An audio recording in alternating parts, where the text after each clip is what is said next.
అమ్మా అమ్మా బట్టలు మడతేస్తున్నావా? లేదు, బాసనలు నవ్వుతున్నా. నీకేదో అవసరమై వచ్చావు కదా, అది చెప్పాను. రేపు మా కాలేజ్లో ఫేర్వెల్ పార్టీ జరుగుతుంది. అందరూ ట్రెడిషనల్ అవుట్ఫిట్ వేసుకుంటున్నారమ్మా. నువ్వు కూడా కొత్త బట్టలు వేసుకొని వెళ్ళు. సరే అమ్మా. నీకు చిన్నప్పుడు 5th క్లాస్లో వాడు 1000 రూపాయలంటే అసలు 300కి బేరవాడి పట్లంగా తీసుకున్నా. దాన్ని శుభ్రంగా పుట్టులుపు తీసిస్తాను, వేసుకొని వెళ్ళు. అసలు నువ్వు సూపర్ ఉంటావు. సరేనా? అంటే మరి మోకాళ్ళ వరకు వస్తే బాగోదేమోనమ్మా. ఒక పని చేస్తాను, అందరూ చీరలు కట్టుకొని వస్తున్నారు. నీది ఏదైనా పట్టు సారీ ఏదైనా ఆల్రెడీ కట్టుకున్నదైనా పర్లేదు, కొత్తదొద్దు.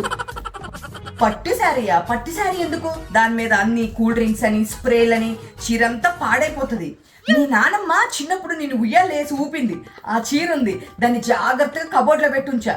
ఏదో 1-2 చిరుగులు పడినాయి అంతే.